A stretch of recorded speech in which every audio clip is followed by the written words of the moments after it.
This past week, President Joe Biden made headlines, not for something that he did, but rather for something that he undid. On Monday, he commuted dozens of sentences for federal death row inmates to life without parole. And in doing so, the president reiterated that he was not pardoning these inmates, nor was he releasing them, but just ensuring that these prisoners do not die by execution. In a statement, the president stated, quote, "Make no mistake, I condemn these murderers, grieve for the victims of their despicable acts, and ache for all of the families who suffered an unimaginable and irreparable loss." Then entered Donald Trump. The president-elect lashed out at Biden, responding to the commutations as if the president had just granted these inmates freedom. In a lengthy Christmas Day post on Truth Social, he told those inmates to, quote, "go to hell." And a day earlier, Trump said, quote, "As soon as I'm inaugurated, I will direct the Justice Department to vigorously pursue the death penalty to protect American families and children from violent rapists, murderers, and monsters. We will be a nation of law and order again." Now, as a civil rights lawyer, it's important to me to point out the parts that Donald Trump is failing to acknowledge here. There are plenty of mistakes that can happen before and during a trial that might result in innocent people being convicted and sent to prison. And when those mistakes result in innocent people being sentenced to death, that's more than just a miscarriage of justice. It is the height of a system's failure. But this isn't simply a hypothetical that we're talking about here. This has actually happened. And many of the individuals it has happened to are disproportionately black. According to a 2016 study in Washington state, black defendants are 4 times more likely to be sentenced to death than non-black defendants in similar circumstance. And the Death Penalty Information Center reports that since 1973, at least 200 former death row inmates have been exonerated of all charges related to the wrongful convictions that landed them on death row in the first place. Of course, the majority of those people exonerated, 54% in fact, were black. These statistics are not a mistake. They are by design. I'm now joined by someone who understands the issue of capital punishment better than anyone. Bryan Stevenson is an acclaimed civil rights attorney, founder and executive director of the Equal Justice Initiative, professor of criminal justice at NYU School of Law, and the author of the New York Times bestselling book, Just Mercy. Bryan, I have a thing that I do on the show where I take off my glasses and talk to a lawyer. It's so good to have you. So much to talk about. I would love to just start, before we get to the politics of it, for you to sort of talk about the fact that on a state versus federal level, most people who are sentenced to the death penalty are actually sentenced at the state level, not the federal level, and why that's significant when we're having this conversation. No, I appreciate it. You're absolutely right. We have over 2,000 people on death row in this country. There have been 1,600 people who have been executed. Most of those have taken place as a result of death sentences imposed at the state courts. And so the 40 people on the federal death row are a relatively small percentage of the number of people on death row in this country. But I do think that President Biden's commutations are extremely significant, historic even, because I'm hoping that governors and many of these states will follow the president's lead. There are over 600 people on death row in the state of California, a state that has spent $4 billion on the death penalty since 1978. There are over 100 people on death row in North Carolina, 100 people on death row in Pennsylvania.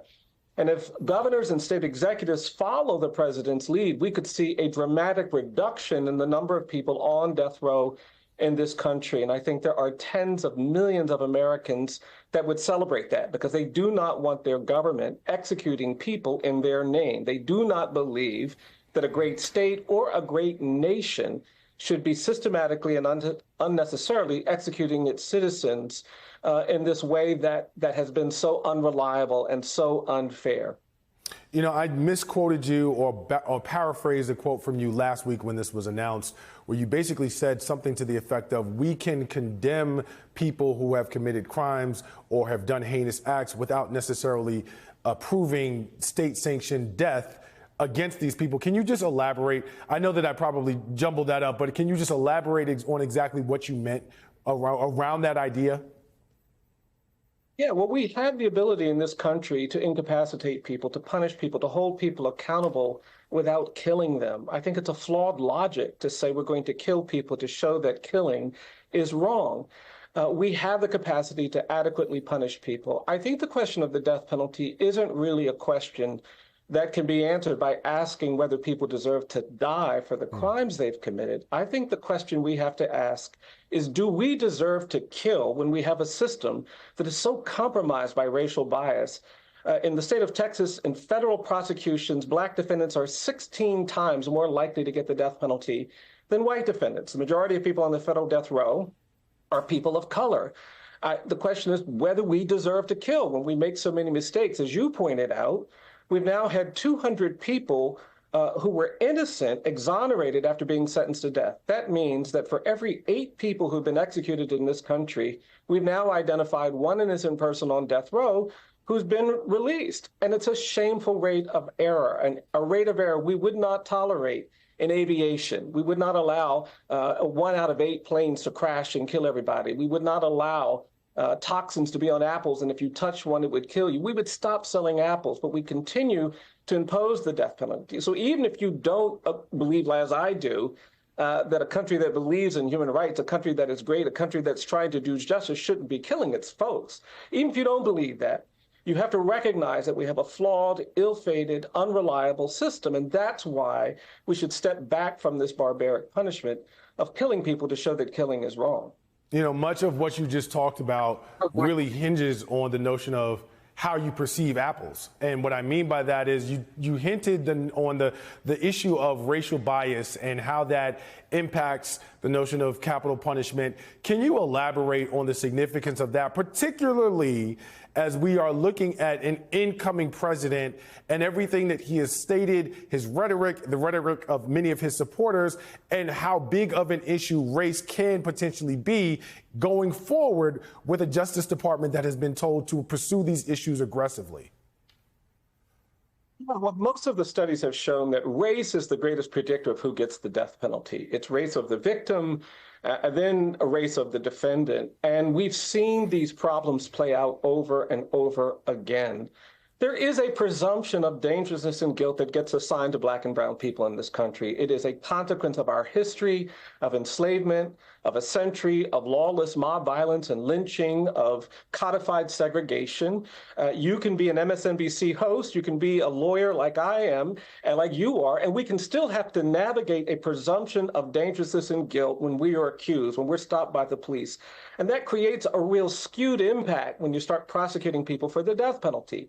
The Supreme Court has stepped back from protecting people. In 1987, in McCleskey, the court said that racial bias in the administration of the death penalty is inevitable.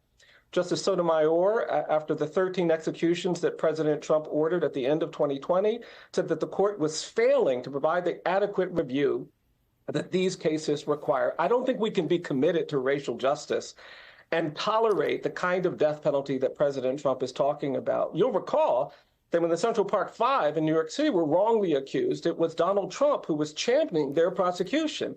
And we haven't heard the president say, I was wrong, I'm sorry. We haven't seen anything happening to reckon with that mistake. And that's the fundamental problem with the death penalty. It requires a perfect system. Because when you execute somebody who is innocent, you don't have the power to fix that. Right. And I just think we don't need to put ourselves in a position where we're doing the cruel, horrific injustice of executing innocent people, executing people because of their race, executing people because of their poverty. As you know from your own work, we have a legal system that treats you better if you're rich and guilty than if you're poor and innocent. Wealth often is more important than culpability, and that is fundamentally inconsistent with imposing a punishment like death in a legal system like ours. Dropping jewels left and right. Bryan Stevenson, I'm sure we will be talking again. Thank you for joining me on Velshi.